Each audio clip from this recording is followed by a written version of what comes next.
Sa unang taho sa National Bureau of Investigation 11, 200 lang ka Chinese nationals ang naglukat og birth certificate sa local civil registrar sa munisipyo sa Santa Cruz, Davao del Sur. Apan, sumala ni NBI Director Jaime Santiago, mikabat na kini sa kapin 1,200 o 1,200 ka mga Chinese nationals ang nahatagan og birth certificates. Among isut ang report dinhi mismo sa LCR sa Santa Cruz nga padayon pang nagpahigayon og validation og review sa birth certificate nga na-issue ni kanhi LCR chief nga si Mario Tizon nga karon gihuli pa na ni Melanie Duhay Lungsod. Sumala sa bagong civil registrar, nagsige na sila og kalkal sa mga records tungod kay gimando ni Santa Cruz Mayor Jose Nelson Sala nga uting kayon ang mga record sa milabayng napulo ka tuig. Pasabot kalkalo ng record gikan tuig 2014 og pangitaon ang giingong record sa mga Chinese nationals nga nahatagan og late registrations nga birth certificates. May memo si Mayor,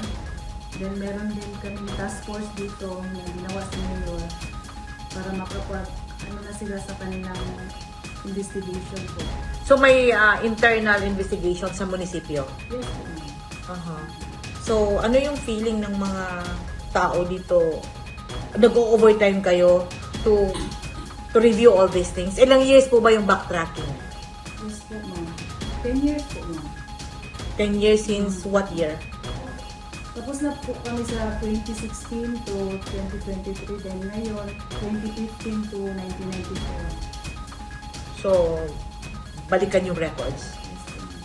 Napulo ka tuig nga record ang kalkalon sa LCR aron masuta ang tinuod nga ihap sa mga Chinese nationals nga nahatagan og late registration sa ilang birth certificates. As of now, we are still backtracking po, ma'am. Kasi meron pong memo si Mayor na hanapin namin yung mga Chinese name na nakaregister.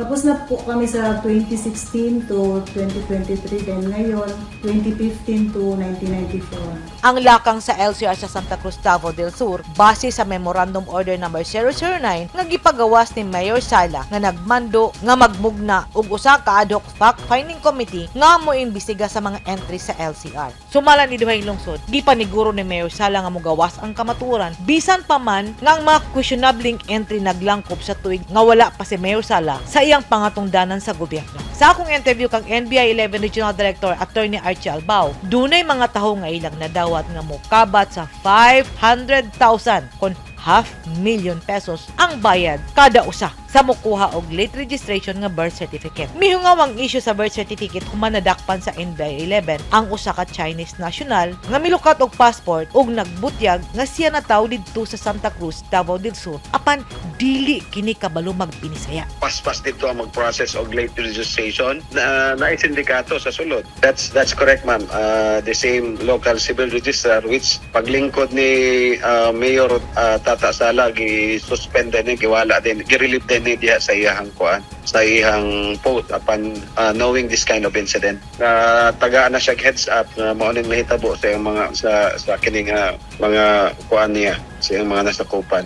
Kini manggong mga 200 na more or less na birth certificates, they are already assumed name of Filipino, no? Filipino na ang among problema unsa pagbangga ini nga makakuha tag mga records sa immigration sa ilahang mga accurate nga name as mga foreign nationals. Kini pareha ning bata ang iyang gigamit na nga pangalan nga karon since nag-eskwela siya sa Sakya nga Chinese school and sa Ateneo, assume name na niya nga Filipino, kaya na siya Filipino birth certificate. Iyang pangalan nga gigamit, Enson Limosnero. Kung wala nato ni madakpan man ma'am sa DFA nga nag-apply og Philippine passport, di ta makabalo sa iyang pangalan nga tinuod nga Henson ang kining Q Hanlin, iyang tinuod pangalan, and dili ta makapag record sa immigration. So not unless nga madakpan nato, that's the only kini siya dito lang nato na ibaluan nga Chinese national ni siya.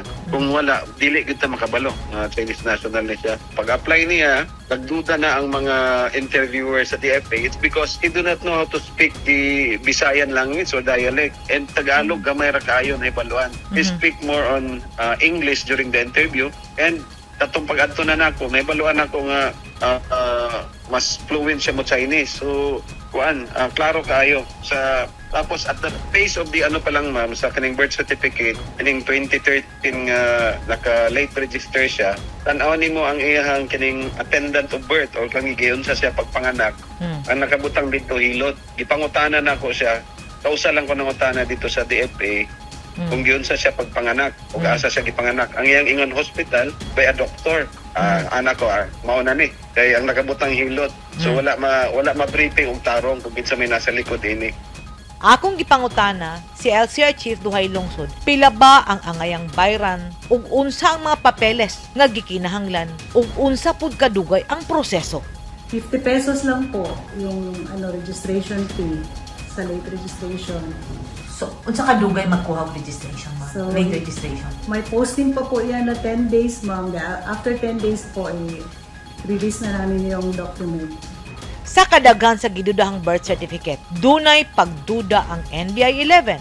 With the numbers of spurious and falsified documents that we have 2018, 2019 pa lang, makaingon gyud na ma'am nga dako ni nga sindikato. And it involves a big amount of money. Wala pa ta nga abot na nga point ma'am, but natay mga na-interview, mga pipila lang ka mga kuan. Like atong dadakpan na to last year, ang iyang gibayad daw is around 500,000 and I fixer nga Chinese national mo nakipagkuan dito sulod sa kining ahensya. Base sa requirements sa balaod, ang gikinahanglan sa late registration, duha lang niining mga musunod nga papel nga anaa sa listahan ang imong isumiter sa LCR. O kung anaa na kini sa LCR, mugawas ang certificate human sa napulo ka adlaw.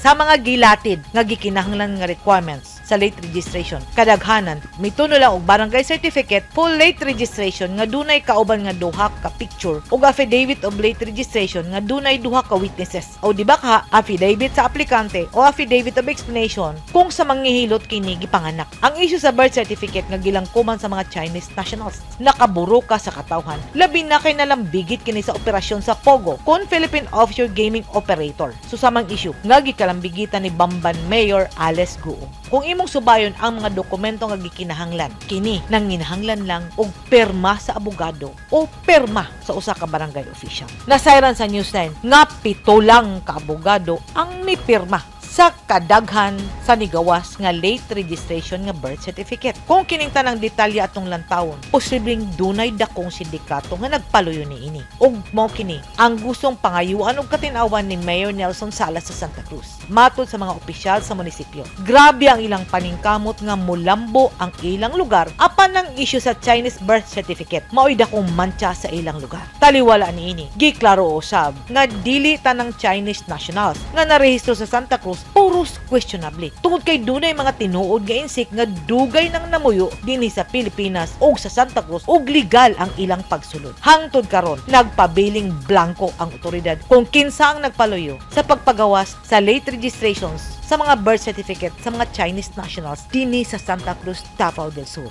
Edith Caduay, News 9 Philippines. Stay safe!